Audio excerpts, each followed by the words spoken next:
Hi, everybody, and welcome to Metaphysical Insights.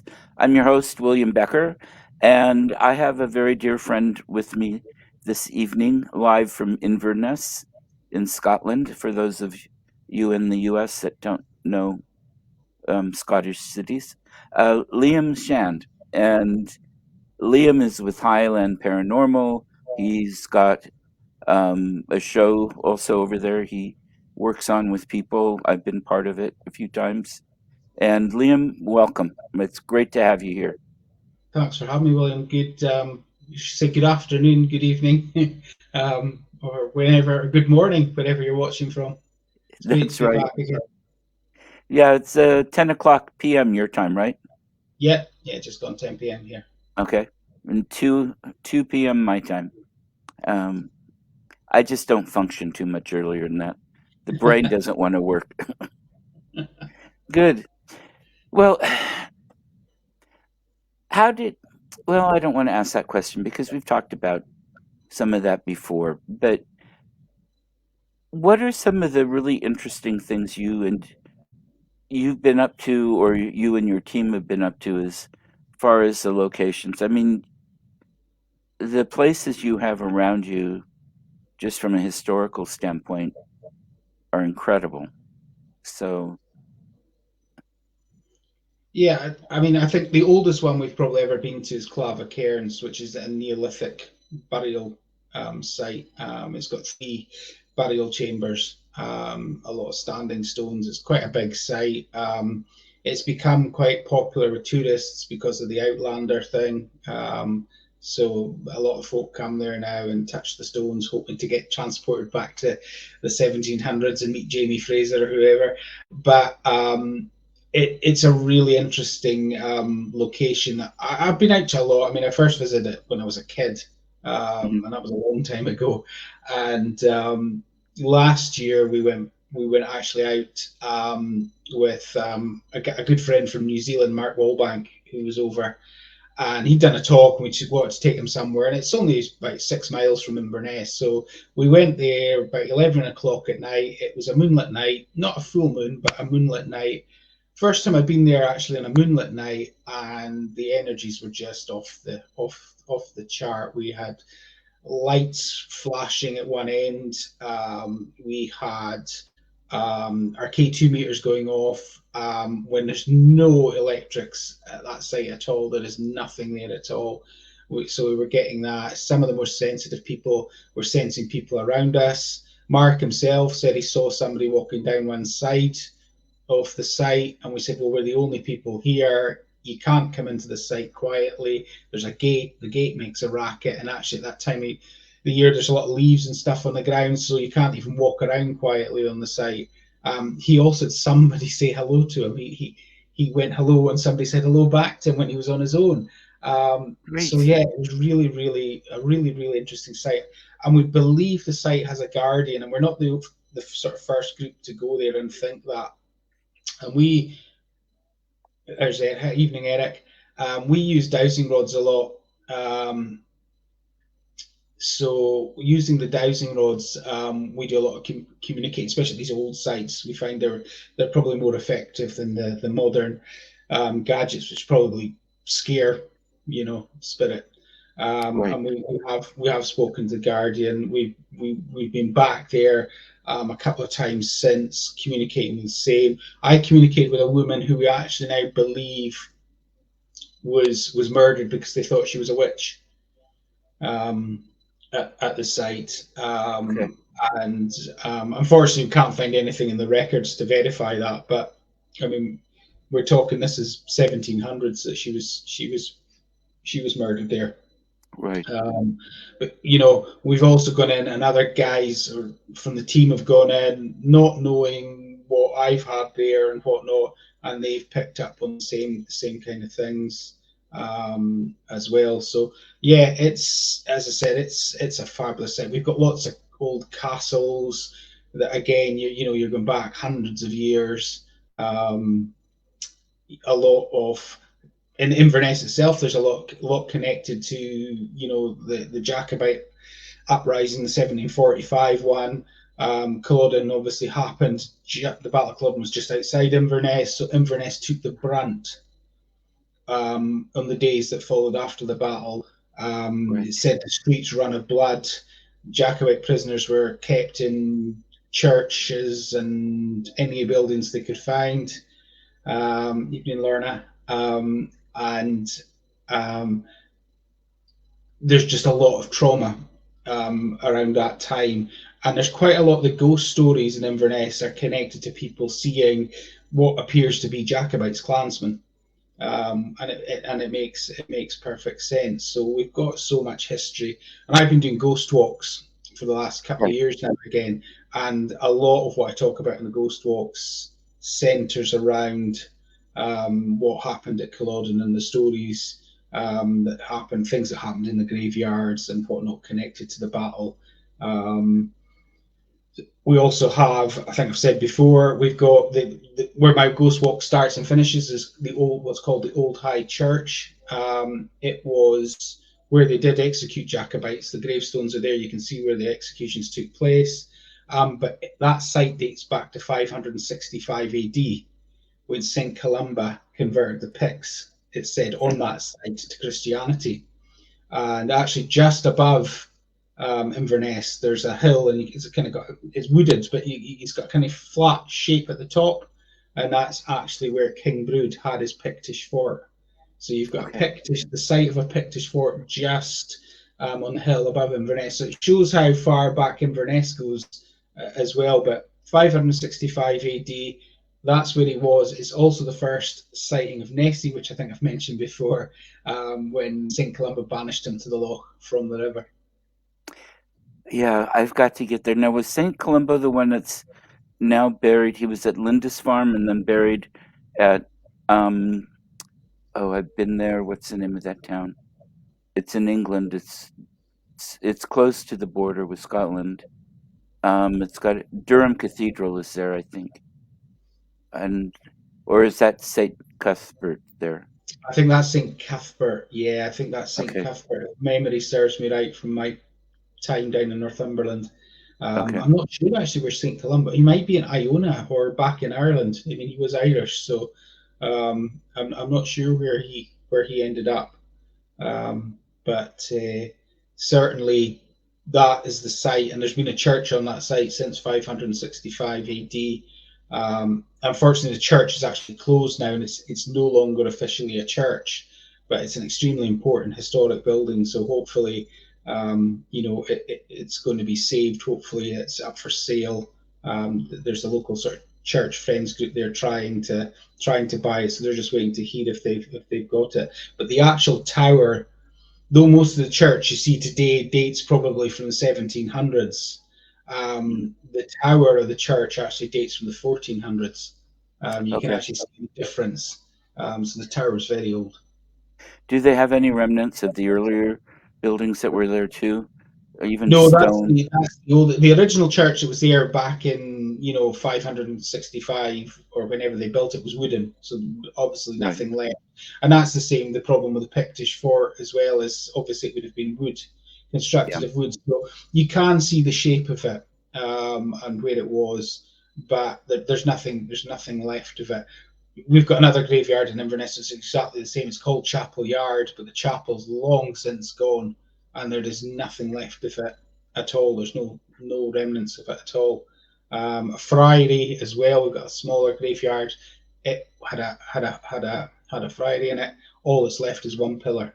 Everything Okay. else has been robbed and gone. Yeah. I've been in some churches where they'll have baptismal fonts or something from the original one that date about hundreds of years before the building that's there now or something. So I wasn't sure if there were any kind of relics, but If you go out oh, to in some of the more remote areas, there's ruins of old churches and things like that. And yes, you've got fonts and whatnot that might date back to the 1400s and things like that. Some of the churches were abandoned, around that time, and then were relocated closer to villages or whatever. mhm, But yeah, the way they're built, the walls are still standing on some of them because they were so well built. Um, right. and obviously there's still graves there, and they're used even after the church has gone out of use. People were still being buried in a lot of these at these sites. Did the population in those areas decline around that time? Is that why they were abandoned and moved further in? I'm not sure it was that early. I mean, obviously the big kind of clearances started after Culloden. Hmm. So there was a push to destroy the Highland way of life. So many Highlanders were actually sold into slavery. So Right, many, prisoners, that was their fate. And it's something that kind of history kind of doesn't really, document very much. There's obviously, and rightly so, the focus on things like Black Lives Matter and that kind of element, and the black right, slavery that the Highland, you know, gentlemen and that did. There's a lot of buildings in Inverness that, yeah, money came from, from the slave trade, and there's been a focus on that, but I think it's kind of forgotten that there was quite a lot of Highland men that were sold into slavery, and very few of them ever saw Scotland again. right, You know, very few made it back, and then after that, you had the Highland clearances, where they basically cleared people off the land to make way for sheep, and right, that really decimated the Highlands. And with that as well, once the big, I think in the kind of 1800s, when the Industrial Revolution takes off, and that, a lot of Highland people looked at Glasgow and Edinburgh and thought, well, we can go down there and we can make a living there. So again, you had a mass move of population in that direction as well. right. Um, so yeah, if you go up to some areas in the high, especially in the north, you'll see abandoned ruins, crofts, and whatnot dotted all over the place. Yeah, Um, so yeah, certainly nowhere near the populations that we once had in the Highlands. But as I said, it kind of started after, especially after Culloden, which was kind of them breaking the Highland cycle, because they were terrified of the Highland clans. They were the government were terrified that they couldn't control them, and that if there was going to be another rebellion, that's where it was going to come from again. It was going to be the clans that would start it. So, um, ironically, the clans, within about 10 years, these clansmen were fighting for the British Army in America, in America and yeah, Canada and places like that as well. So in some ways, it's kind of strange how quickly they changed allegiance. The Highland men, and it was a lot of it was political. Clan chiefs coming out in favour of whoever they whoever they preferred. But with the chief clan system broken, that changed things. And as I said, for a lot of Highlanders, that's what they went. They went into the British. They went into the British Army. right. Yeah. Yeah, I was wondering if the plague had hit up there hard or something too, if that was part No, of I it. mean World War One. I mean World War One again decimated the Highlands. Right, I read an article the other week. And I can't remember the numbers, but they were saying that in the Highlands, the Highlands was probably worst hit. Um, in Scotland as a whole was really badly hit.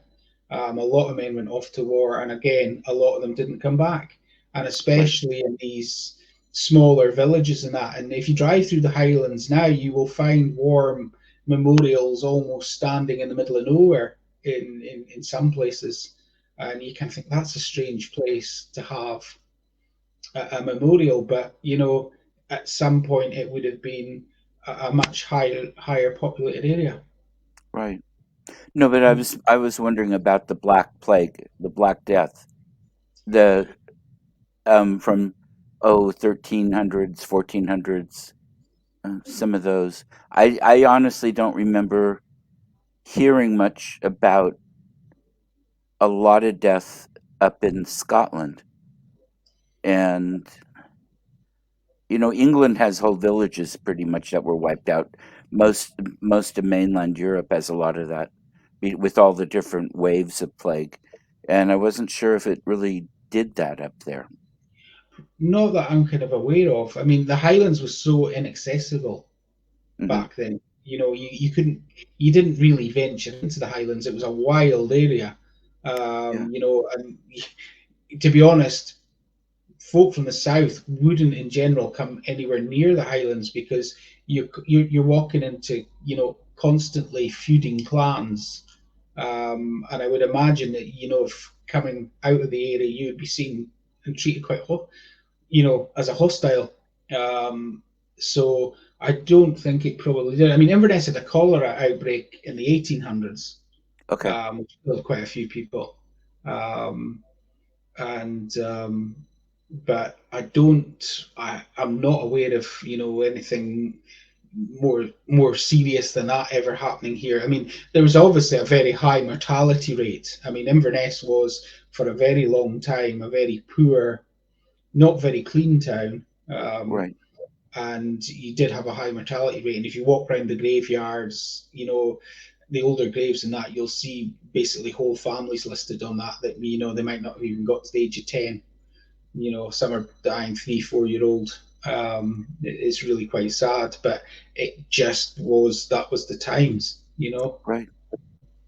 Well, we have that even where I live, and um, we're quite new as far as settlement from Europeans at my end of the country, and 1840s is ancient, and that we have whole families that have died within days of each other, or all the kids have died within days of each other, that kind of thing. Yeah. Um, for the same reasons, they're just lack of medicine, lack of hygiene, and a lot of times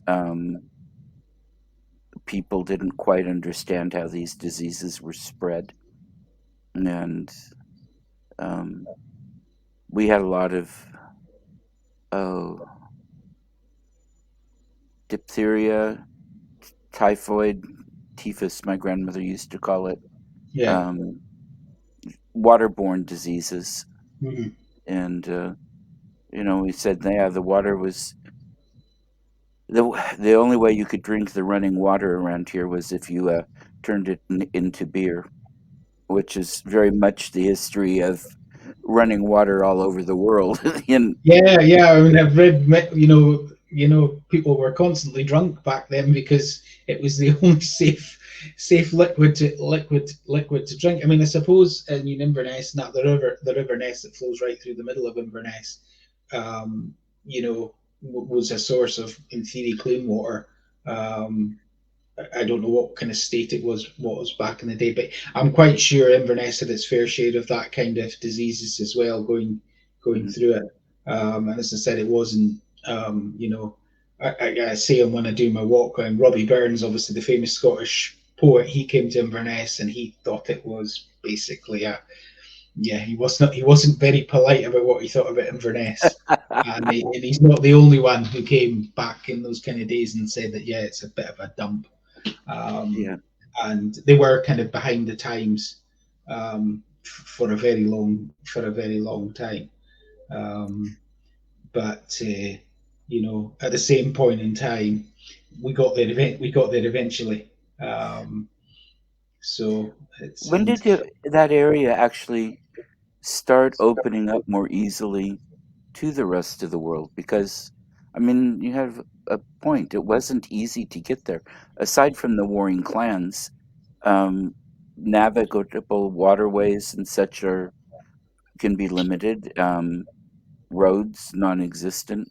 Um, Well, after the 1715 Jacobite uprising, the government decided that they had to start to build roads so that they could move troops around easily. They built 4 sets of barracks in the Highlands, and they connected these with what's called General Wade's.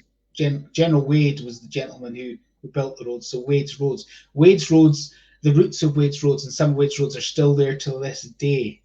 Um, you know, Ironically, by the time of the 1745 uprising, what the roads allowed was the Jacobite army to actually move a lot easier about, on those roads. But probably, to be honest, it would have been the coming of the railway, and the Queen Victoria is who made the Highlands popular. She Okay. made the Highlands. She fell in love with the Highlands. It therefore became a destination for the to start off for the rich and wealthy to come to, and with the coming of the railway, it opened the Highlands up, um, to from the south, and then you started to get the real influx of tourists, Okay. at that point. Well, was is Balmoral in the Highlands? It's in Aberdeenshire, so it's to the east of Inverness. Okay. But the Queen Mother, that she was actually born up at the Castle of May, which is up north of Inverness, near Wick. Right. So as I said, they had the castle there, the Castle of May there as well, and then obviously Dunrobin was where Victoria kind of decided to have the castle extended, and it's become the kind of, their summer holiday residence, as it were, when they're up in this area. Okay. Um, but yeah, it was definitely sort of that Victorian, and the Highlands became a romantic place to come to, and the whole mystery and that Bonnie Prince Charlie. All of a sudden, he was no longer public enemy number one. He was this romantic figure, and I always go on about the shortbread tin, kind of history of Right. Scotland, and that's where all your tartans started coming from as well, because originally there wasn't all these different tartans, that Really? you've now got. No, it wasn't. There wasn't lots and lots of different tartans. There was a few patterns, but I'm not even convinced that each clan had their own tartan at one point. But in the Victorian times, that's where the real tartan, um, took off again. Um, you had your military tartans before then, because the Scottish military regiments, they never had the kilt band, so they continued wearing the kilt. So you had those ones, but yeah, they reckoned that, the average clansman would not have been able to be identified by the tartan that they were wearing. There was no way necessary. It wouldn't be like, if they're a Stuart, they would be wearing that horrible red, Scottish Stuart tartan. No offense to any Stuarts, but again, the shortbread tartan. But yeah, it really is the tartan. The tartan took off with the Victorians. Hmm. Yeah. Well, and I know you get a lot of tourists coming in claiming, you know, to be Scottish because grandpa and grandma 400 years ago immigrated from Scotland. And I mean, I understand that. I was raised very much with the ethnicities of my family, um, where we came from. On my dad's side, I mean, dad was the first generation born here, so it was pretty easy. But even on my mom's side, where she was the second generation born here, I was third. On her mother's side, the Finnish piece was still part of the culture, and some of the English British piece, including Scotland, um, on her father's side. And shoot, we came over in 1635, and we still, but I, I can imagine it gets a little old for people over there, for all the Americans claiming to be Scottish. I actually don't. I love it, because actually I think it's something that in Scotland a lot of people are no longer bothered about. I don't think, I think that a lot of people in Scotland, that, they don't really know much about their history, the country. They don't, yeah, I'm Scottish, and when the football team are playing, they'll support the football team, and whatnot. But they don't know their history. And Right. so I've met quite a lot of, folk from America and Canada and that, who have got Scottish ancestry. They know their stuff, they're proud of it, and why not? Yeah. Um, so it's not something that, yes, I'll have a wee giggle if I see them, I remember meeting one gentleman who was in full Highland dress, and I just thought, yeah, that's just too much, you know. But you know, it. No, I do. I think it's fine. I don't. It doesn't bother me. Yes, I get a bit grumpy sometimes if I can't get from A to B in the town because um, of 20 buses have pulled in that day full of tourists or whatever. But it is what it is, and at the end of the day, it's what makes money for the Right. Highlands. It's a big earner for the Highlands, and Outlander has. I mean, tourism now with Outlander, the Outlander books and TV show is just incredible. The amount of people are coming to the Highlands because of those books Yeah. um, is incredible. So no, not going to knock it. As I said, I think we all are keen on we're keen on history, so we get it. I Right. think we get it. So no, I mean, if people want to come back and visit their roots, why not? I would be in the same boat if my roots were in America or wherever. I'd want to go there and visit where my Yeah. kind of ancestors were from. So totally get it. Well, I'm glad to hear it because you hear the stories, and I do too. And the only place I've been able to go back to so far to the actual village and actually the actual property of roots, my dad's side, in Russia. We're not Russians, we're Germans, but we went to Russia under Catherine the Great, and I haven't been to Finland yet. I've spent a lot of time in the UK, but I don't know exactly where we were there yet. There's a lot of Right. research yet. Yeah. Um, so, um, but I want to. I mean, it's part of what makes all of us who we are is our background because that affects the next generation and the next all the way on down. And um, somebody told me once, and it was a relative, and I probably didn't respond as well as I could have. But it's like, why would I want to know the family history or that doesn't have anything to do with me? And I'm going, what are you talking about? That's the people that are raising you were affected by that history Yeah. and by those people and the stories. It, yeah, you're your own person, but this identity is part of what shapes that person. And Totally. I I mean, don't know. a I a lot of people say to over the years, the work, the day job that I do, I work in IT. mm, So we get a lot of people who work with us over the years who don't come from the Highlands. They come from England and they come up here and they go, I can't believe how quiet you guys are.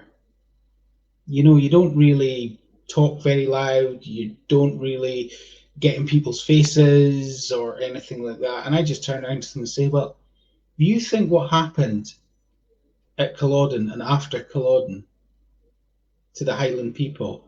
Does it make you wonder why the Highland people are quite now reserved, and that they don't, tend to rise up and because they were put in their place? right. It was genocide that happened after Culloden. It There's was no other word for it. If you read the history, it is genocide that happened, and exactly. I think that has affected us to this day. And Hmm. as I said, it's the pool also of Culloden. When you go to Culloden is such a sacred site because it was it was the end of the clan system. That's that day. That's where the clans died. Not just the the men that lost their lives on that day, but in the months that followed.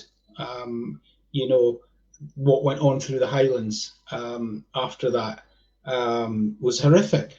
And it is a very sacred and special site, and that's why people are so passionate about it. And we've had a lot of problems recently where people want to build houses on areas just outside what's the National Trust have of the battlefield, but the battlefield was much bigger than Right. than what we even see today, you know, and things have been dug up out with the boundaries in the past. So yeah, it's a very sacred and special. So yeah, you're 100% right what you're saying there. That you know our ancestors are very much part of us today and Right. how we behave today. Hmm. Yeah. I was there in 1984, and it still has a haunting effect in a good way. And I didn't understand the history nearly as well then. Mm. Um, I I have a much better feel for the depth of what went on now than I do then. And we had a good guide with the. I was on a tour, but um, Lindsay. um, it's a place that even on me outside, not growing up there, has had an effect. And that's part of the joy of traveling and traveling to places that have a lot to them that is just beyond, oh, isn't that pretty? Or isn't it nice that was in a book? Or I get to see where this fictional thing happened.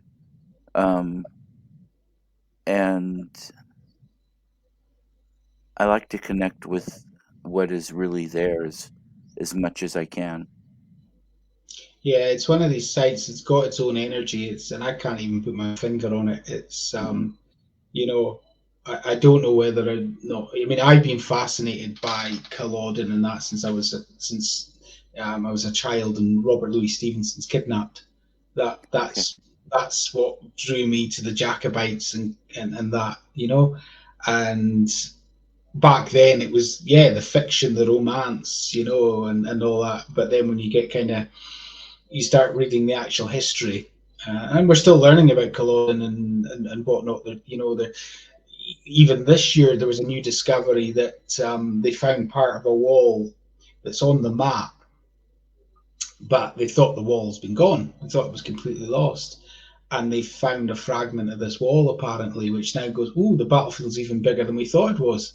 Um, you know, so they're constantly making new discoveries as well. So it constantly the story is developing. Yeah, It's one of fascinating the things I time. love about history. It's not static. We learn No, more all the time.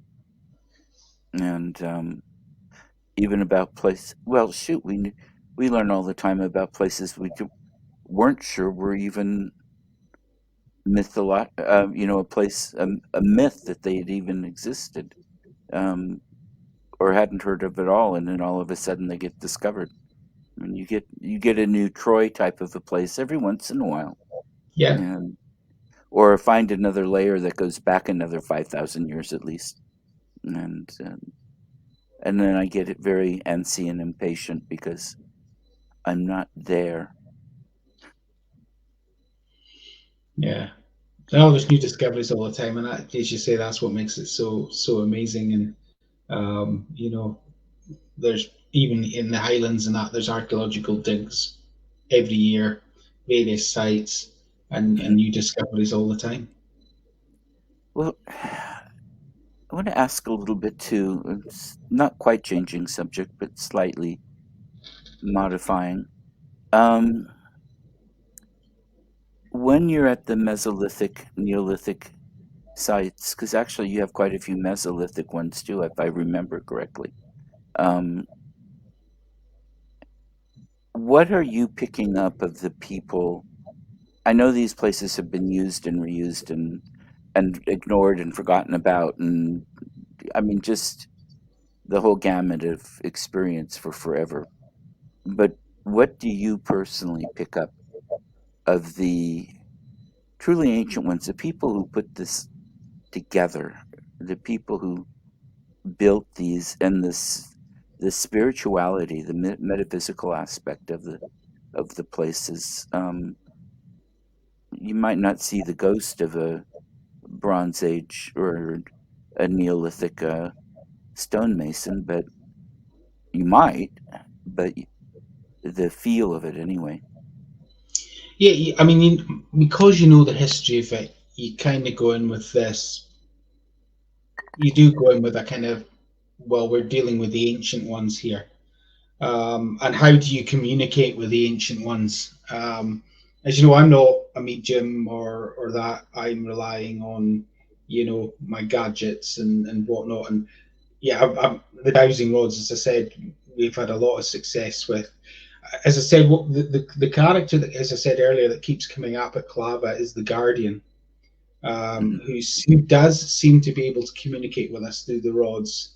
Um, he, from what we can understand, is there all the time. He is there to look after the site and the spirits of the site. Hmm. We've communicated with others who we've asked them, do you know the Guardian? Yes. Is he a good guy? Do you like him? Basically, yes. So he seems to be there, and as I said, numerous people out with the group who've been there and have communicated or felt him there. Hmm. So he seems to be probably the oldest. I've got no idea or feel for how old he is, but as the guardian of the site, I would suspect he goes back a long, long way. Um, as I said, we picked up on this woman quite a few times. We think she's from the 1700s. She appears to also have a child, which is there as well. Okay. And they're the two main ones that we pick up on that site. Um, we actually picked up on. Um, it was a bit of a bizarre one because he was like a traveling salesman type guy who, not from any sort of near present time, but again probably back in the 1700s or maybe even before. And they may have stopped off at Clava. I mean, Clava was always regarded as, if you go back in history books, as a kind of spiritual special site. It's said that clansmen went there before the Battle of Culloden, and whatnot, and it's just a stone's throw from Culloden battlefield. It's not far at all. Okay. So um, there's certainly a lot of history. Communicating with them is more of a challenge. One of the most fascinating cases we ever done was a private case, so I'll need to watch what I say so I don't give the location away. But this lady had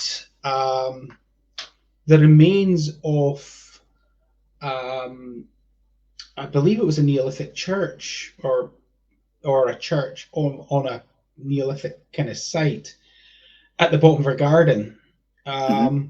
Now, that wasn't the reason she actually called us in. She called us in because, bizarrely enough, her husband had witnessed um, like World War II servicemen in their garden. Now, again, the history of the area, it makes perfect sense because everything north of Inverness during World War II was basically military occupied. There was Right. many RAF bases, Navy bases, training going on. Um, so it does kind of make sense, that side of it. But what we actually picked up, one of the team on the night who was extremely spiritual, she actually came. At first, she felt the presence of a tall man Okay. behind her, and she didn't like it at all. We thought, right, need to shut it down, take 10 minutes out, get everybody calm, we'll try again. When we started again, the next thing, this tall man is standing in front of her. And she's the easiest way to describe the way he was dressed. It was like sackcloth. That he was just like sackcloth. That's all it was. He was old. Right. He didn't talk, but what she got was great sadness. She could feel a lot of emotion, and he was extremely, extremely sad.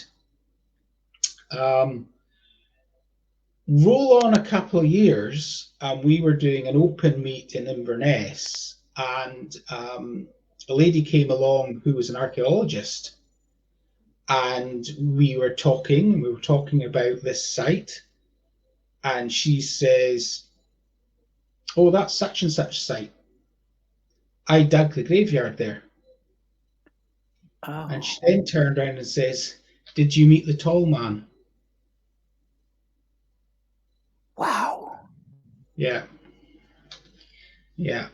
And the story goes that his skull was stolen, um, and but that bizarrely he was buried outside the graveyard, and he was buried with there was babies buried around him as well. Unconsecrated people, Yes, so people who hadn't um, been baptized yet, baptized, or if he committed suicide, possibly he'd been or classed as a witch. Was yep, it would be another possibility? The babies probably hadn't been baptized, right. therefore that would be the practice. They would not have been allowed to be buried in the graveyard.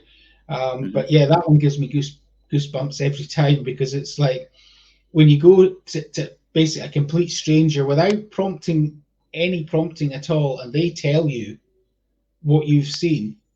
Right. Basically, it's just like wow. So that's probably the oldest spirit we're guessing that we've ever actually.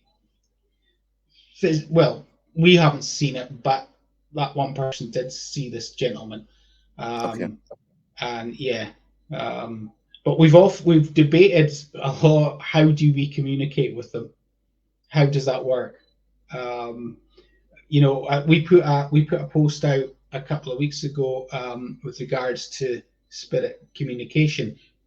Do they know when you pass over? Can you speak in any language, or is it thought, or what? Because what we've discovered is that we've gone to some locations with I'm using rods. Hmm. We communicate, but we're getting absolute gibberish. The rods are just. And then somebody pops up and says, maybe they don't understand English. Maybe they only speak Gaelic. Yes. And we've had a Gaelic speaker, and the Gaelic speaker starts asking questions, and all of a sudden the rods are doing what they should be doing. And we've Okay. had that on several occasions this year where we've had guests who speak Gaelic, and we've just said, right, okay, then have a go. And as soon as we start communicating in Gaelic, they're understanding what we're saying. That's really interesting because I find um, languages are not easy for me, never have been. And so I have a tiny bit of French, and that's it. I've gotten to a point where I learn how to say hello or thank you or water or something in the language of wherever I am, and within 5 minutes I can't remember it again, no matter how many times it seems to be repeated. But they communicate telepathically with from the medium's perspective, and so they understand. I understand because it comes directly to the here to the brain, Right. Yeah. and I would have thought that using rods or looking for EVPs or something like that, even though words are being sent, they would have understood, gotten the transmission from the thought, the brain. Yeah. And this is showing that at least in this case, they weren't, or Yeah. at least they didn't know how to communicate back with the equipment that Mm. way. Yeah. That's One lady interesting. that we had as a guest, and she was quite gifted. I think she was more gifted than she realized, Uh-huh. but she was a Gaelic speaker, so she was communicating. She started communicating Gaelic, and she said afterwards she got the feeling that the person could speak in English, but they preferred and were much more comfortable speaking in Gaelic. Okay. Um, so and it makes perfect sense in the Highlands. You would have had large area of the Highlands would not have had, wouldn't have had English speaking. It would be Gaelic, and in fact, English probably would have been, again the enemy. Right. Speaking in English for a lot of the Highlands for a very long time. So Gaelic was the native tongue. I mean, even as a child, I remember in the streets of Inverness, you would hear a lot of people speaking Gaelic. You Hmm. don't now, but back then you would. You would. There was a lot, especially the older generation back then, who still spoke in Gaelic. Hmm. Uh, you know, whether they spoke in Gaelic to have conversations about you that you didn't understand, I don't know, but that's possible. But yeah, there definitely was a lot of that even back, in the probably the 1980s and the early 90s. There was still a lot of Gaelic, fluent Gaelic speakers in Inverness. It makes sense. Even though didn't after the rebellions, wasn't speaking Gaelic forbidden, Yeah, illegal? right up and even into the 1900s, languages like Gaelic, Welsh was Hmm. treated the same way. You would be punished in school if you spoke it. Right, Uh, it really was, they did everything they could to wipe it out. And now, obviously, there's the complete U turn where if you come up to Highlands now, there's Gaelic signposts, there's Gaelic schools. They're doing everything they possibly can to try and keep the language alive because the language was, it was dying out because, right. a lot of the local population has moved out of the Highlands, um, and the population that's moving in doesn't speak it, and it's the same problem as I think we touched on before about the folklore and the ghost stories and all that. A lot of it's being lost Right. because um, people have moved out and they're gone, and the stories go with them, or they go when folk pass. And those stories have so much richness Mm-hmm. to speak to. One, just because they're interesting and fascinating. I'm not going to say fun, because a lot of them aren't are pretty brutal. But Yeah. stories, but they also tell so much about the culture Yes. and the history. And you can't use them as a historical document, obviously, but they still, it gives an idea. How was the thinking process? What was the relationship of how was language used to get a point across, to tell a story? I mean, just all kinds of things. And it's it's fascinating to me. And sometimes those stories have something behind them. I mean, you hear of all the folklore of the Fae and such, and then, well, for me, years ago, I started thinking, well, maybe these are interdimensional type of a being because they've been around. Lots of places have them, whatever. I still had to see something with my own eyes before I could believe it. And then I have a few times. So, including in this country, not just over in your country. Um, and so it's like, okay, I can say this exists now because I can't explain this any other way. There's nothing else here. Sometimes it's been broad daylight. Um, but there's a point. Oh, yeah. So there's maybe a way with some of these myths talking about beings that are in and out, that have a little bit more truth to them than we thought reading about them in or listening to them at our grandparents' knee. I'm trying to think. My grandparents didn't talk. Grandma Becker would talk about people that would go moon madness and different things, but she didn't talk about a lot of the other things. And my other grandma didn't talk about much of any of that stuff. Okay, but a lot of people's did, and we read them. My parents read us those stories when we were Mm-hmm. little kids. We had all the fairy tale books, um, and they're still fun to read. But Yeah, I mean, the fairies over it's here, as we've said before, were not to be messed with. They were to be respected, and you don't cross a fairy. And you still drive around in Scotland, and you'll see these in the middle of a farmer's field, this bizarre hill, right. and it's a fairy hill basically, and it's like the farmer will not touch it Yep. because if he does, that's it. Disaster will come upon his farm, and to this day, many farmers are still superstitious enough to go, "Well, I'm not going to chance it, and therefore I'm going to leave it well alone." Um, and yeah, I mean, there's a fascinating book by I think his name was Robert Kirk, Reverend. He was a minister, and I can't remember if it's 1600s or 1700s, and how he got away with doing this as a minister, I really don't know. But he basically documented the fairies. He went and he spoke to local seers and other local people, and came up with a lot of theories as to types of fairies. He believed that we all have a doppelganger, that there's a fairy actually assigned to each one of us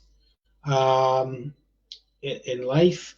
Um, Lots of different things. Sir Walter Scott got his diaries or his notes and basically published the book. That's how the book that has been published came about. But it's a fascinating read and an insight into what people believed back then. Right. Um, with regards to in this country. But you go anywhere in Europe and they've all got fairy stories. They might be called something slightly different, but the and that's what's always fascinated me is the fact that you have it's like ghosts. People have reported seeing ghosts for thousands upon thousands of years Yes. all over the world, long before we could move freely and share Hmm. stories and things like that. So you just think, well, there's got to be some truth to this, Exactly. And you some of know? those ghosts are the same ones that they're still talking about, Mm-hmm. um, which shows that there is something that keeps returning or stays as well. And it's not even just Europe with the fairy type beings, the fae. You can see this in a lot of other places. It's described a little differently by some of the Native American cultures, and but even to a degree in the Middle East, there's a certain amount of that. Mm-hmm. Um, Everywhere. I'm not sure about Southeast Asia. Um, I just haven't read as much. No. Um, so I'm not sure with the folk traditions and such back there, but um, I don't know. It's a fascinating. Um, I was what was I going to say? I don't remember. Oh, I would love it. Are you able to type down that minister's name and Yes. the book? Because I'll. I want to get a hold of it, and Yeah. because I've heard about him and before. Plus, later on, there was the minister. Um, I think it was a different one. I might be wrong. No, it had to be a different one because I think this guy worked with cameras trying to photograph them All right. Yeah. and Yeah. supposedly got some. And one of these guys, though, there's a story about having disappeared after, and people were thinking, "Oh, the fairies got him." That's Kirk. Okay, Yeah. That is Kirk. He's supposed to have disappeared at Fairy Hill. That's one of the stories. And what's really bizarre is that at one of our open meets, and we didn't know this at the time, they'd already been. I think they'd already been to one of our events. His family and said, actually, we're related to him. We oh traced back wow, her, and we're actually related to him. oh, that's So fantastic. yeah, small world. Did they have any more information to add about him? Not much, no. But again, the lady herself she's very spiritually open. She came out at one. We did an event, and she was there, and she was picking up on things herself. So um, I think certainly it must be in the blood. I think. Plus, I do think that everybody has innate abilities. We've blocked them off. Society's blocked them off for a lot of reasons. but we can get them back again. Takes takes some work. Um, some people more work than others, and not everybody's the same, and not everybody's going to have the same abilities or the same degree of abilities. But I really do think it was part of early communication, early awareness of our surroundings. Um, yeah, I think it helps kept our early humans um, alive, especially before we had speech. Because I'm not sure. Some of what I've read indicates speech may only have started, or language may have only started 30 to 60,000 years ago, somewhere in there. I can't remember. Um, and it's very possible those people have a lot better background on how to determine that than I do. Um, and um, I don't know, just how it all works together is fascinating to me.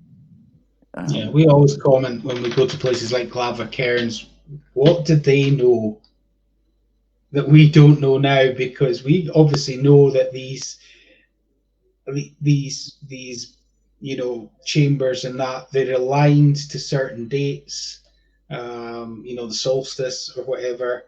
mhm. I think Clava's actually even matches up with a constellation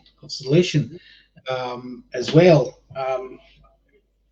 So it's like, what did they know that we didn't know, or was it simply because they had to know how the stars they had to know? But you then get into ley lines and how all these sites can are lined up, and you can draw lines from them to them Right. all, and it's it from the Orkneys all the way down to Stonehenge and on. It's yeah, it's just you can't get your head around it really.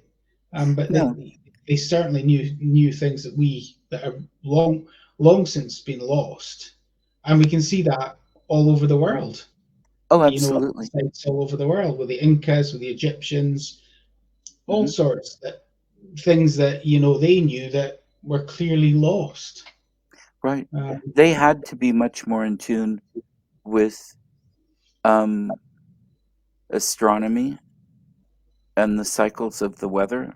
Um, and when you're cold and wondering how long the food supplies are going to last, you need to know that sun's coming back.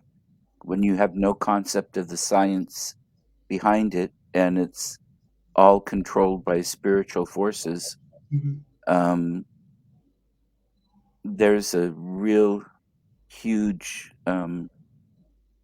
connection, I think, that the peoples have to have.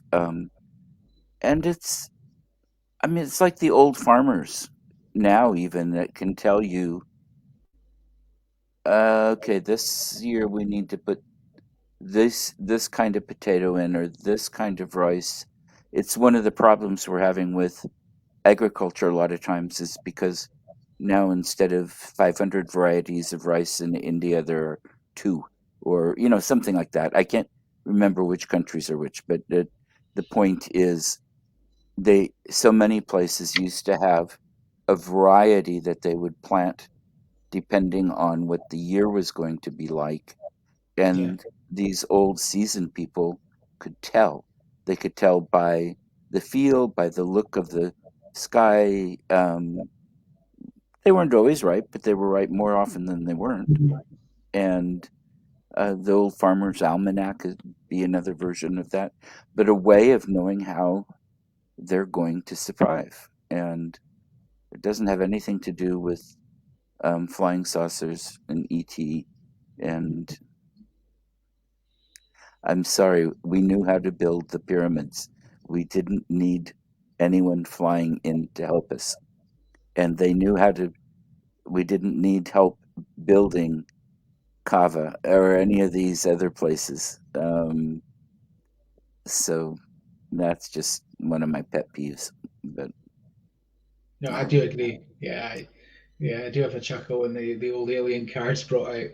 Um, and I think it's doing a disservice to the ancestors, to the ancient ones, by suggesting that, yeah, because surely if it was aliens, where did they go? Why would they go? You know, Mhm. so no, I would agree 100%. And I agree it's a disservice to them as well. It's like, why do you think we're that stupid?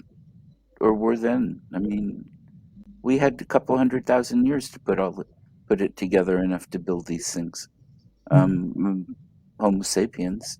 Um, that's plenty of time.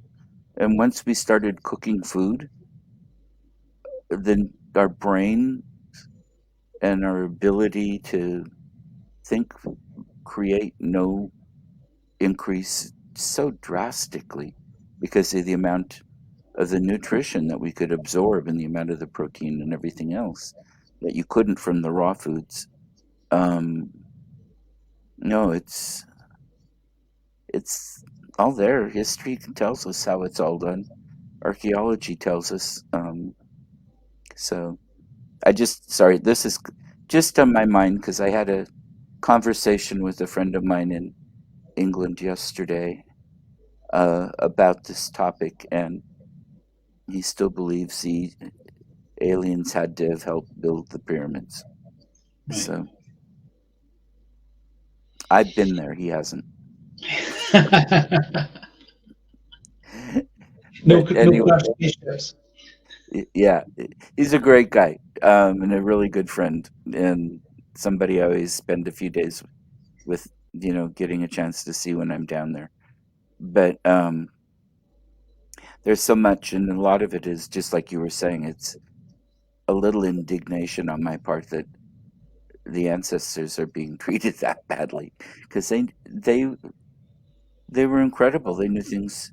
They just had a whole different outlook, and that's part of why I was asking too about the spirituality because so many of these sites they'll have 5, 10, 15,000 years of a spiritual connection to communities. And I'm not going to say religion because sometimes just go back before religion, but a connection.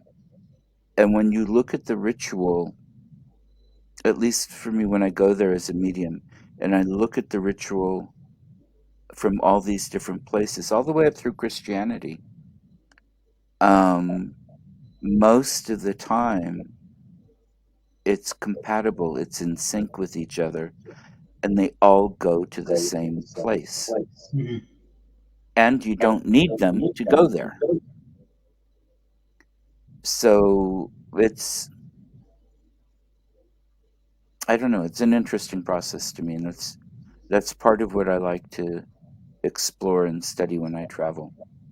And Yeah, I and I think know people there. are drawn to these. They're drawn to these special sites.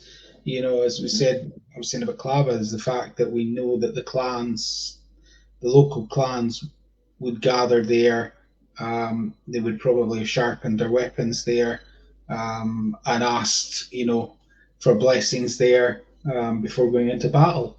Right. Um, and there were sites all across. There's a small church called Dunlicky, and it's in the middle of kind of nowhere really, and you can actually physically see on the side of one of the clan mausoleums in there where they sharpened their swords and arrows. There's marks in the wall, in the wall to Wow. this day. You can actually see them, and it's documented again that the clan, I think it's the clan Chatton, that's where they would go, to a site.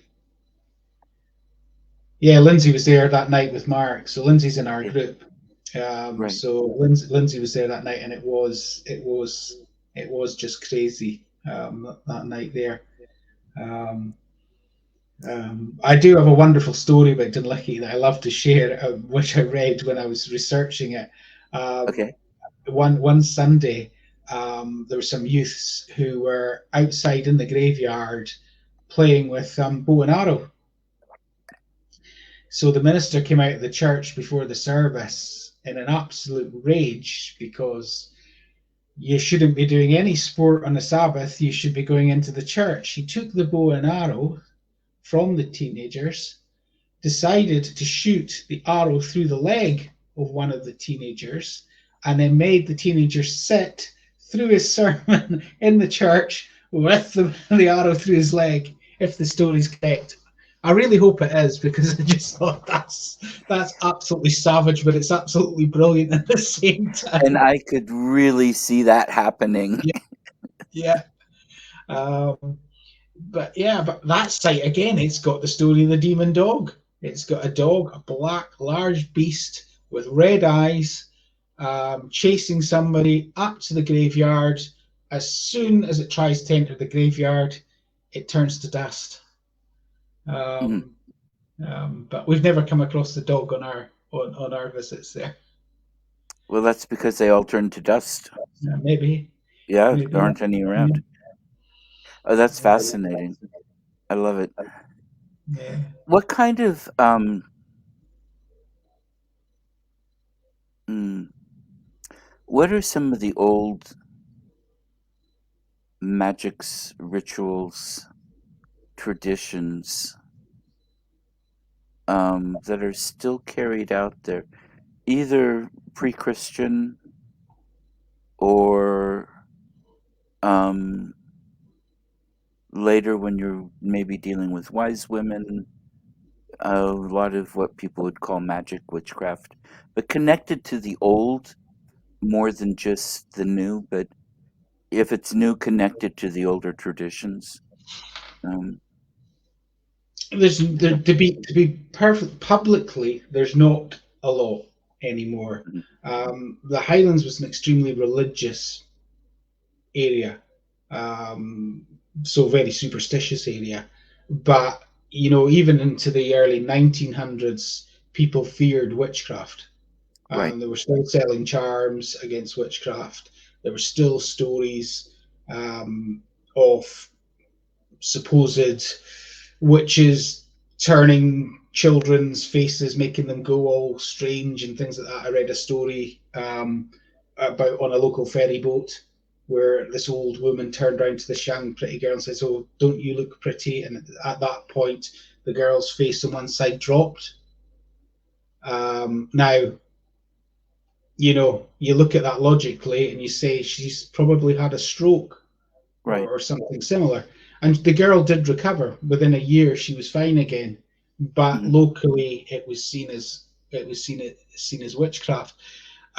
You did used to have before. I think it kind of World War II kind of put an end to it. Before that, the Clootie Well.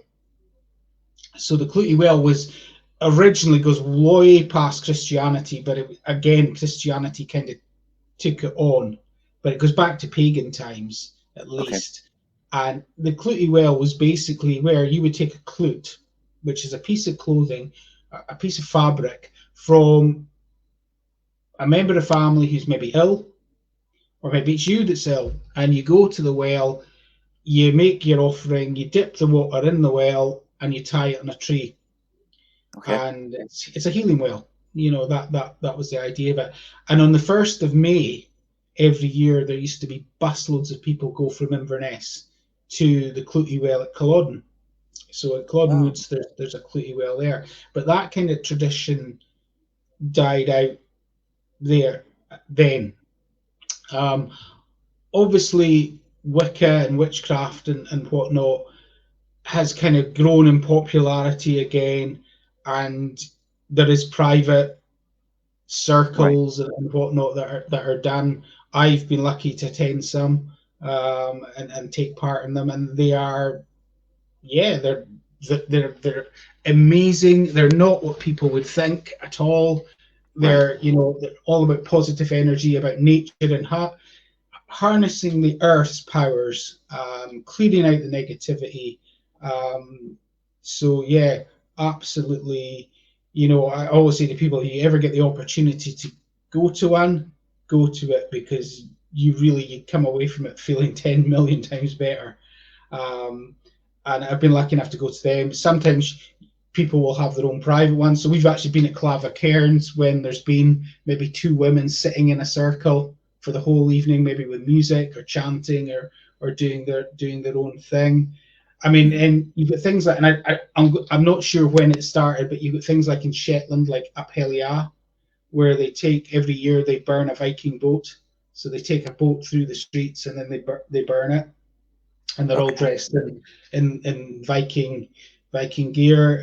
At Hogmanay, you've got the burning of the Clavy, and that's over in Aberdeenshire, where they go around wielding these big, huge balls of fire above their head, Oh, I've walking heard through of the that. street, yeah, walking through the streets there. And then you've got the whole Halloween traditions coming back in, which is celebrated, especially in Edinburgh, where they've made it. But again, everything in Edinburgh is commercial. Right. So it's like, yes, you can go to it, but you're gonna have to pay for a ticket. And it's a wonderful, wonderful spectacular. But I don't know how close to real traditions. And again, as I said, it is a bit of a stage show. Mhm. They're there to entertain as part of it, but that's huge as well now. But yeah, a lot of the old traditions have kind of died out, and even Halloween, for instance, is completely changed since I was a kid. Okay. So we are totally Americanized now. I'm It's a sorry. complete, yeah, it's a completely different ball game. We've got pumpkins. We never had pumpkins. We had turnips. Okay. Um, and my poor dad would carve out a turnip, and trust me, people lose fingers carving turnips. They're not like pumpkins. So No. that's one thing definitely you guys got right. Pumpkins are much easier to carve. But basically, we'd go out guising. That's what it wasn't trick or treat. It was guising, and we would go out guising, and we would go round to people's doors that we knew. We'd have to tell a joke, sing a song, or whatever. There was no trick or treat. It was you had to entertain them, and you'd get sweetie, monkey nuts, apple, whatever. Uh-huh. Um, and that's all kind of it still takes place, but not to the same extent. As it used to. We didn't have things like Halloween parties or anything like that, which we do now. And then you've got even even bonfire night. It has changed dramatically. So again, that's a lot to do with health and safety. So it used to be when I was a kid, you'd go out and there'd be maybe 12 fires in your area, and it Right. would just be local, sometimes just local kids had gathered, junk from somewhere, built a fire and lit it. Of course, these days that's just not allowed. So you've got a Right. big one, the council run and they put on. And then New Year again, we now have New Year parties, concerts and things like that. Again, it was first footing, where you would go around, um, with your piece of coal, with your bottle, um, piece of silver, whatever, and do that. You'd be going round to your neighbours. Um, Tradition I think my mum and dad still do before the bells. They would open the front door of the house and they'd open the back door of the house.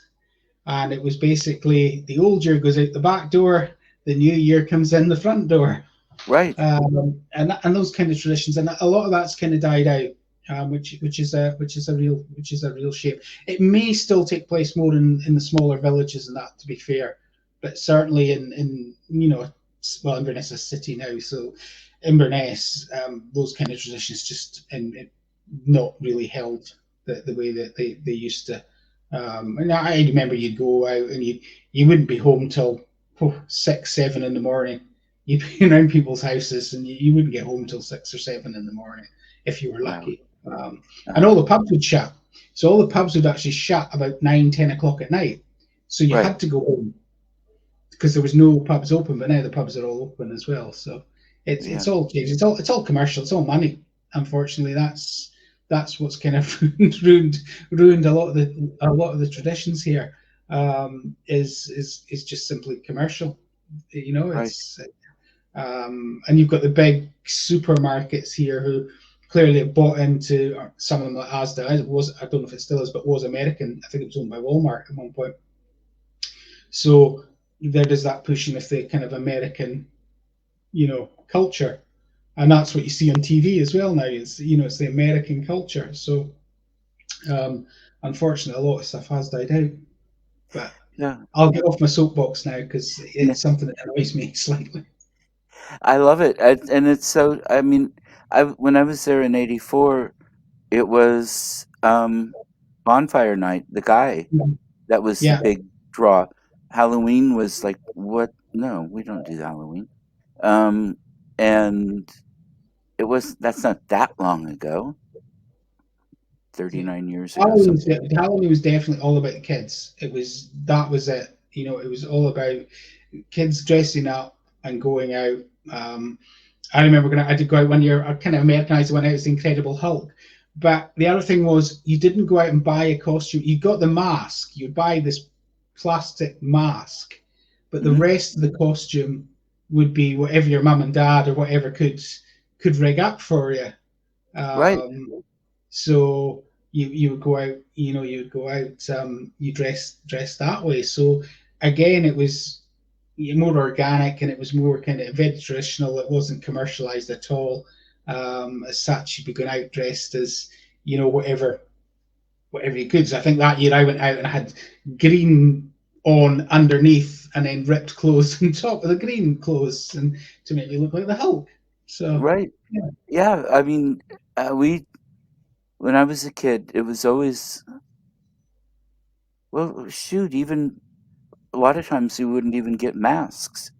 We'd paint our faces up right. or, have mom break out her makeup or something. And Mhm. um, masks were difficult because you couldn't see out them very well. And where I grew up, there weren't street lights or sidewalks. It was pretty Right. rural. And it's, yeah, it was all part of the fun of it, was not going into the store and picking up a costume. Yeah. And spending a ton of money, a lot of people can't afford to spend. Yeah. Yeah. And Yeah. Yeah. I most definitely people don't have, think you see as many. You don't see as many kids on the street now as you used to. You used to see a lot more that would be going out, and yeah, it was quite. When I was a kid, it was Halloween was a big thing to go out guising because it was a one night a year. You got as many sweets and if you were lucky, and monkey nuts. uh So poor dad always got the monkey nuts. You'd always come home with a bag full of monkey nuts. You'd have to pick out the good things and then just tip it all out and give your dad all the monkey nuts kind of thing. But yeah, kind of miss that. It's as I said, it's kind of changing. It's lost. It's not something that's going to um, work its way back. I don't think. There's a couple of good Facebook pages and that are trying to keep the kind of old traditions alive and things like that good. that I follow. We did things like duking for apples and you know that kind of thing as well. But yeah, in general, as I said, it's unfortunately it's like everything else. It's like Christmas. Everything it's so commercialized now. Yeah, Yeah. yeah, it's really sad. Now, what are somebody? Lindsay just asked, did anyone ever eat monkey nuts? And other than your dad, but what My are dad. they? Yeah, what Hmm? are they? They're peanuts, but still in the shells. So they're still in the you get the two nuts and the Yeah. Oh, yeah. we eat those all You have the to break time. you have to break them open. I love them now, but see, as a kid, I was just like, no, I just no, and nobody I knew, no kid I knew liked them. It was like no, the poor parents always got the monkey nuts, and everybody seemed to give you loads of monkey nuts. So you'd have a bag. They give you two handfuls of monkey nuts and a couple of sweets. And of course, as Okay. kids, all you're interested in is the sweets. The monkey nuts were, I don't want them. But Kids yeah, over here no, love I them. don't know. I would agree with Lindsay. I don't know anybody, certainly when I was a kid, who would eat monkey nuts. Huh. Yeah. Because we did, everybody did that I knew. That's interesting. Yeah. Very different. Um, and parents were more concerned too, unless if you got something that wasn't a commercially wrapped piece of candy, it better come from somebody you knew well, just to make sure that nothing had been tampered with. Yeah. You always hear the razor blade and the apple and stuff, and these things never happened. No. But these kinds of stories would always come up to put fear into people with a lot of things. Yeah. Um, so yeah, we were never allowed to eat anything that wasn't commercial candy unless we know who gave it to us. And A good rule. yeah, it's um, we may have missed a few pretty good treats. I don't know, Yeah. but we pretty much knew everybody on our road anyway. It was only a mile long. We didn't. I mean, we'd recognize them. We might not know them, but we'd recognize them. Yeah. So, Yeah. um, but um, wow, this is an hour and 20 minutes so far. We should probably hang up or get this wrapped up pretty soon. But anything else you want to bring out or mention or talk about what you guys or you are getting ready to do or tell people how to um, get a hold of you or watch the shows you put out sometimes or any of the rest? Yeah, well, I mean, we're on Facebook as and YouTube Highland Paranormal. We've also got the Para Experience page, which we do with a couple of other TAPS groups in the UK. I Mhm. think we've got one coming up. I think it's the start of December. We haven't been on actually for a while, so it'll be good to catch up. So we're going to catch up and just basically catch up, see what all the groups have been up to this year because we've had a really busy year. We've done 31 investigations slash events this year, which is more than we've ever done before. Um, Okay. so yeah, bursting with pride here, Liam. Thanks, Lorna. So yeah, it's been a really good active year for us. We've done some amazing locations this year. Castle Fraser through in Aberdeenshire was superb. It's the first event we've done for us. So it was like what we make tonight. We're non-profit. We don't charge for what we do, but because we're traveling all over the place, sometimes we have to stay overnight and things like that. So it all costs money. So we Right. decided to do Castle Fraser as an event for us to raise some funds for the group for next year. And it was just a brilliant night. It's a location where it's run by the National Trust of Scotland. They openly admit this castle is haunted.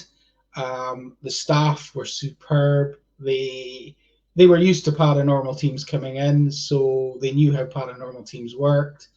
So it made the night so much more relaxing for us. We got some great activity. Um, we'd at the top there's a spiral staircase, and the story goes that they say it's a princess, but we don't know if it is. But the ghost of a woman seen coming down the stairs. So the guys put the REM pod and a K2 meter at the bottom of the stairs, and sure enough, something triggered it, and it went off. Wow. So that was pretty cool. We went again. We returned to Inverary Jail, so we do. We've been supporting a charity. I'm going to the names in Gaelic, and I will murder it here, but Anam Cara Fasar, I think it is. But basically, what the charity do is the charity have a caravan near Oban in Argyll, and they basically allow families who've lost a child to come for a week and have rest care there. We just basically have a week away from everything. Um, Hmm. we've been supporting their charity now for 3-4 years. It's just the second time we've gone down to Inverary Jail, which is regarded as one of the most haunted buildings in Scotland. And it didn't let us down this time at all. We had some great activity. We had growling in the hallway. One of the, with K2s going off. We had a really bizarre one where we were using um, infrared heat-seeking camera, metal Hmm. grill on the floor, red hot. Thought, what's that all about? Looked down, radiator on the floor below. Right, it'll be the radiator. Went downstairs. Radiator's cold. Came back upstairs. Fired the gun again. Cold. Wow. Metal doesn't cool down that quick, you know. No, it doesn't. Um, so that was absolutely fascinating. Pool House and Pool U. I don't know if I mentioned it before. I don't know if I've been on since we revisited, but they have got connections with the Titanic. Okay. So the family actually were related to the captain and to one of the stokers. So they've got a lot of Titanic memorabilia in the house. But there's Hmm. one room in the house when it was a hotel that nobody would stay the night. They'd be woken up in the middle of the night, and the actual owner, she stayed there one night and she didn't last the night. She basically woke up to hear people shouting and running in the corridor outside.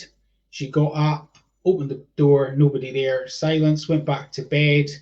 Then she started hearing banging, things moving about. And what's this? She then got a sense that the bed was actually moving, and then she got an almighty thud on the wall behind her, and that was her out of that. Hmm. The room now is the house is now used for tours, so that room is actually, it's got a really nice Jacobean bed in it, and we had a theory it was the bed, but it's now a room where there's a lot of dolls, dollhouse toys, old toys, and things like that. And basically, a gentleman had come on one of the tours, and he was quite psychic, and he picked up on two children. But he said to the owner, "Listen, my daughter is a lot more gifted than me. She's actually bedridden. But she believes that's her. She's got this gift, so this is what she's got to give.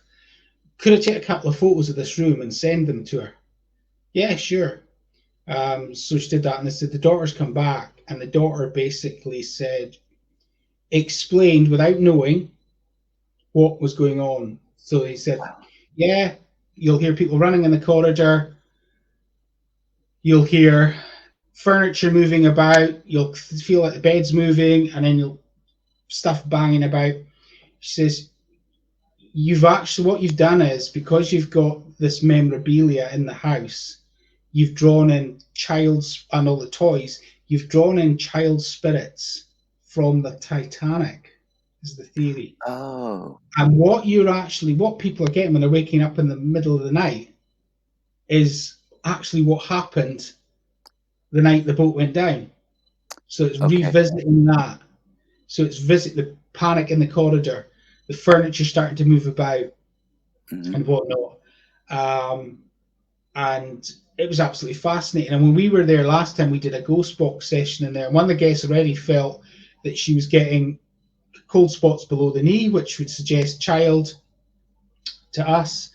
The K2 she was holding was going off, and then we actually got a child's voice coming through the ghost box.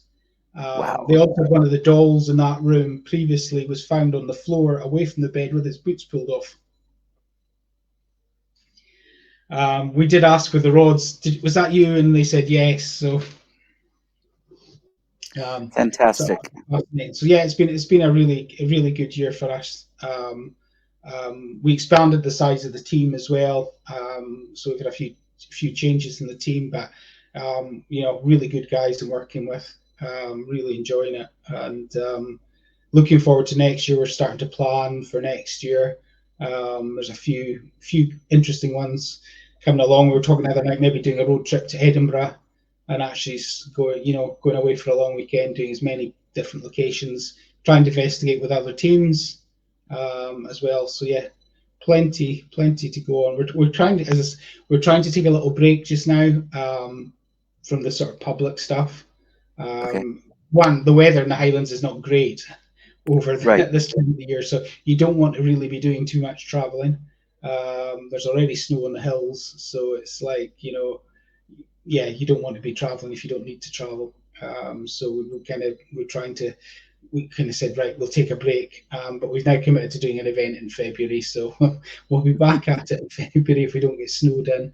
Um, and then we're back in another public event in March as well. So we've got a couple of things, and then next September we're actually taking part, helping with it's not just a paranormal convention because it's covering a lot more than that. It's covering history, folklore, Wicca, but it's in the north of Scotland, so nothing like this has been done this far north before. It's a place called Often House in Helmsdale. Okay. So we're going up there to the village of Helmsdale. Um, Lots of guests, hopefully. We've got the local museum; they're up for it as well. Hopefully, an investigation at a local hotel. So it should be a really good weekend. So we're really excited for that. And because I've wanted to do something like this in the Highlands for years, but we looked at it a few years ago and thought, no, this is way too scary. I'm not going to try and get involved and try to organise one of these. And then these lovely folk came along with their new business and said to us, look, we're really into this. We want to do a convention. Says, well, we'll test the water. We'll come up and do a talk. We came up a couple of weeks ago. We were up there. I'll be honest. I thought if we get 10 people in Helmsdale in November, I'll be delighted. We got 20 plus, so it was a really good night. So we kind of at the end of the night said, right, let's do this. Right. So as I said, the Seekers Festival is being planned at the moment.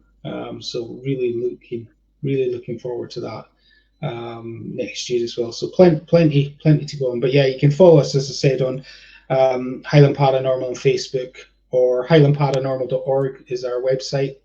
And Okay. again, that will get you access to all our social media platforms. Ghost walks. If you're ever in Inverness area, check us out. I do one a month that can be booked in through Eventbrite, but if people want private tours, that can be done as well. So you know, just contact me. I've already got, I think, one American group for September next year. I think it's September next year as well, to do some stuff with them. So yeah, it's all good. So yeah, keeping myself really busy. Um, and hopefully, as I said, hopefully we'll get you on to talk with us at some point as well again. So either through the Para experience or on our own page, because that's the one thing we might do a bit more of over the winter months is get folk onto Okay. one of those pages as well. So it'd be lovely, willing to get you on. But I'd yeah, love it's it been a whenever. yeah, It's always a great time, and the people that you work with that I've met have all been fabulous. So, they're all um, awesome people. Yeah, yeah. they're really good. They really are good people. And um, I think yeah, I kind of got to that age now where you kind of who are good. You know the kind of you Right. get the vibe, the good vibe of people, and that's so important, especially in the work that we're doing. Hmm. You need that positive and energies, and the enthusiasm, and the fact these people have got your back as well. Right. So yeah, it's really good. But yeah, it's been an absolute pleasure to come on and chat with you tonight again. Oh, I really appreciate it. It's always a good to talk to you, and this is the way I get to talk to you.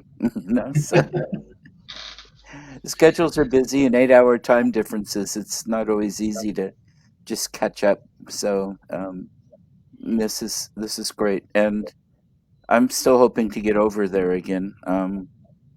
I'm not quite sure when, but um, and meet up in person. That And would be yeah, that would be brilliant. Well, September next year would be a good one. We could get you to come up and do something at the festival. I would love it. I really would. Yeah, Um, uh, I just Plane fare. We'll yeah. work on it. That's the big problem, isn't it? Yeah, we Yeah, need that lottery win. yeah, exactly. I've got my tickets, Yeah. and I'm shopping for medium size or smallish manors or castles. They have to have history, um, working fireplaces, and a library. Well, there's a few of them about. Yep, and Yeah. I do like an in suite um, bath shower room. I'm sorry these days in my bedroom. Other people can go down the hall, but uh, If you can afford a castle, I think you can afford that. yeah, Yeah. and I'd be happy with Well, I'd like two rooms, a two bedroom for a flat or something. Just one I could use kind of as an office, and the have a guest, a guest room as well for people to visit. So I'm actually pretty flexible, but and I can drive there. I'm not always happy driving there. Your roads tend to not be very big, um, No, not all of them. and the speed limits still seem to be high. Um, so yeah, and but I miss being in the UK in general, and Scotland's got a big place in my heart. So Well, you're um, always welcome. You're always thank welcome. you. And I've got a haunted room here for you two as well. Yeah, no, I'm hoping at some point I will be able to take you up on that. Hmm. Certainly want to come over at some point. I've got a few folk in America going, "You've got to come over. You've got to come over." So, um, and yeah, so at some point I'd love to do that again. Plane fare. Um, And we've so got a lot. We've got a lot here that we don't necessarily have the old European based history. We have Native American, and we've got some spectacular scenery that you're not going to find anywhere. I live 2 hours from the Pacific Ocean, 2 hours from the desert, an hour from Timberline Lodge, which is also a volcano. Um, the Columbia Gorge. I mean, it's everything's within a 2 hour drive, so it's kind of nice. yeah, Mm. you're selling it. I'm Okay, packing my good. bags. Yeah, good. Well, thank you again so much, and thank you to all of you who have listened. Um, we'll get the name of that minister and the book up about the Fae, and I'll try to figure out how to post it here after the fact. Um, basically,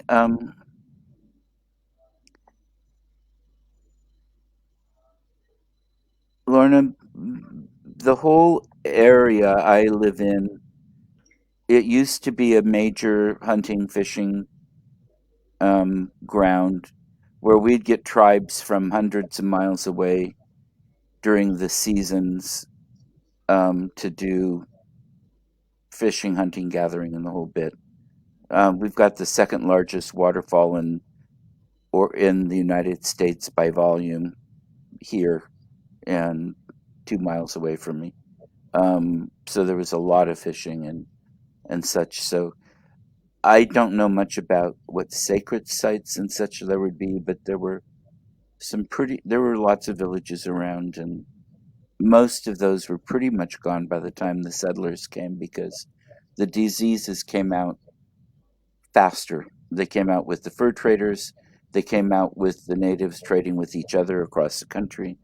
Um, so the native population wasn't very large in my area, but yeah, there's a lot here, and we do have some of it in museums and such. You can see as far as old structures and stuff. No, um, they built them out of wood if they had permanent structures, and a lot of the tribes moved too much. Where I live, they had permanent structures, but um, they would rot away pretty fast.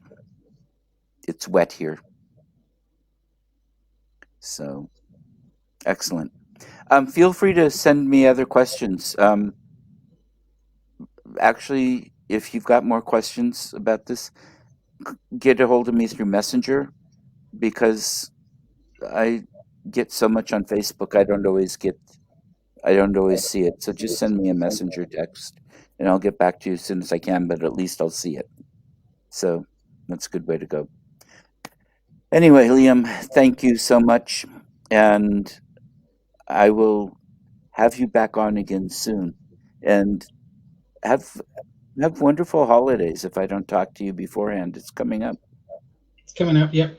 Yeah. Well, thank you. Thanks for having me on, and thanks to everybody for watching. Yes.